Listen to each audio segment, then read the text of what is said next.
Once upon a midnight dreary, while I pondered weak and weary over many a quaint and curious volume of forgotten lore, while I nodded, nearly napping, suddenly there came a tapping, as of someone gently rapping at my chamber door. "'Tis some visitor," I muttered, tapping at my chamber door, "only this, and nothing more."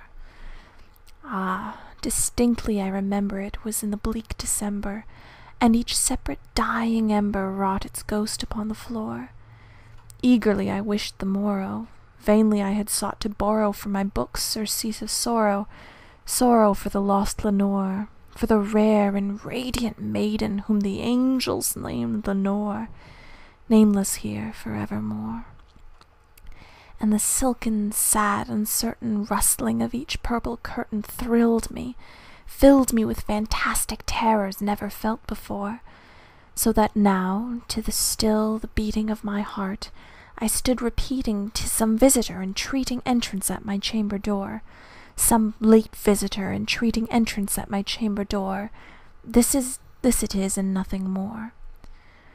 Presently my soul grew stronger. Hesitating then no longer, "Sir," said I, "or madam, truly your forgiveness I implore.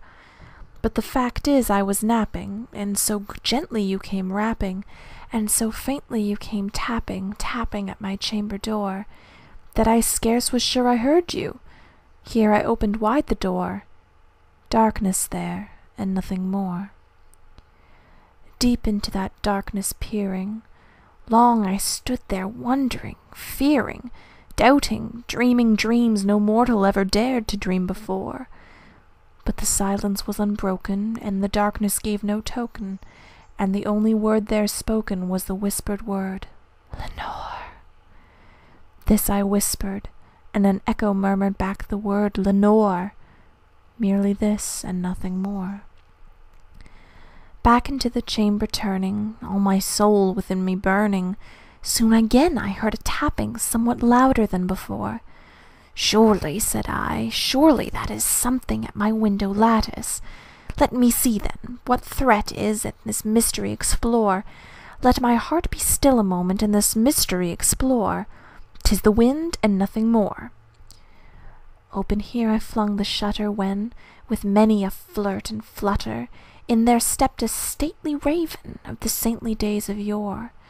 Not the least obeisance made he, not a minute stopped or stayed he, but with mine of lord or lady, perched above my chamber door, perched upon a bust of Pallas just above my chamber door, perched and sat, and nothing more. Then this ebony bird beguiling my sad fancy into smiling, by the grave and stern decorum of the countenance it wore, "Though thy crest be shorn and shaven, thou," I said, "art sure no craven. Ghastly, grim, and ancient raven, wandering from the nightly shore, tell me what thy lordly name is on the night's Plutonian shore." Quoth the raven, "Nevermore." Much I marvelled this ungainly fowl to hear discourse so plainly, though its answer little meaning, little relevancy bore, for we cannot help agreeing that no living human being ever yet was blessed with seeing bird above his chamber door, bird or beast above the sculptured bust above his chamber door, with such name as Nevermore.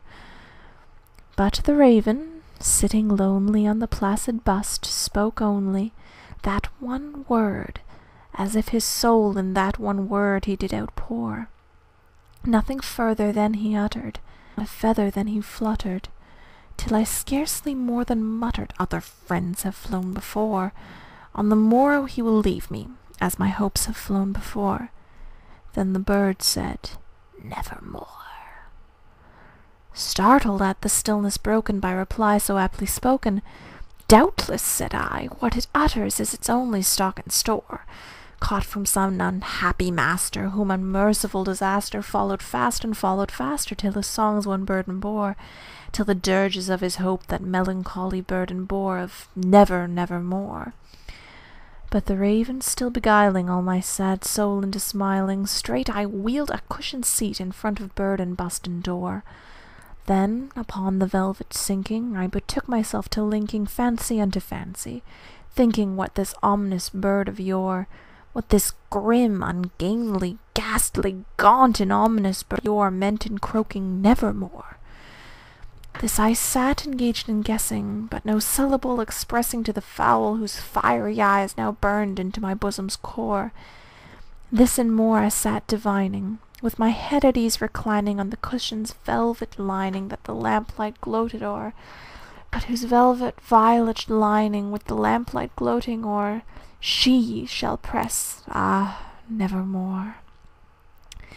Then, methought, the air grew denser, perfumed from an unseen censer swung by seraphim whose footfalls tinkled on the tufted floor. "Wretch!" I cried, "thy God hath lent thee, by these angels he has sent thee, respite, respite and nepenthe from thy memories of Lenore. Quaff, oh quaff this kind nepenthe, and forget this lost Lenore." Quoth the raven, "Nevermore." "Prophet," said I, "thing of evil, prophet still of bird or devil, whether tempter sent, or whether tempest tossed thee here ashore, desolate yet all undaunted on this desert land enchanted, on this home by horror haunted, tell me truly, I implore, is there balm in Gilead? Tell me, I implore." Quoth the raven, "Nevermore." "Prophet," said I, "thing of evil, prophet still of bird or devil, by that heaven that bends above us, by that God we both adore, tell this soul with sorrow laden, if within the distant Aidenn it shall clasp a sainted maiden whom the angels named Lenore, clasp a rare and radiant maiden whom the angels named Lenore." Quoth the raven, "Nevermore." "Be that word our sign of parting, bird or fiend!" I shrieked, upstarting. "Get thee back into the tempest and the night's Plutonian shore. Leave no black plume as a token of that lie thy soul hath spoken. Leave my loneliness unbroken. Quit the bust above my door. Take thy beak from out my heart, and take thy form from off my door." Quoth the raven, "Nevermore."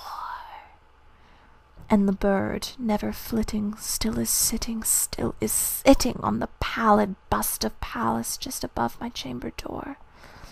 And his eyes have all the seeming of a demon's that is dreaming, and the lamplight o'er him streaming throws his shadow on the floor. And my soul from out that shadow that lies floating on the floor shall be lifted nevermore.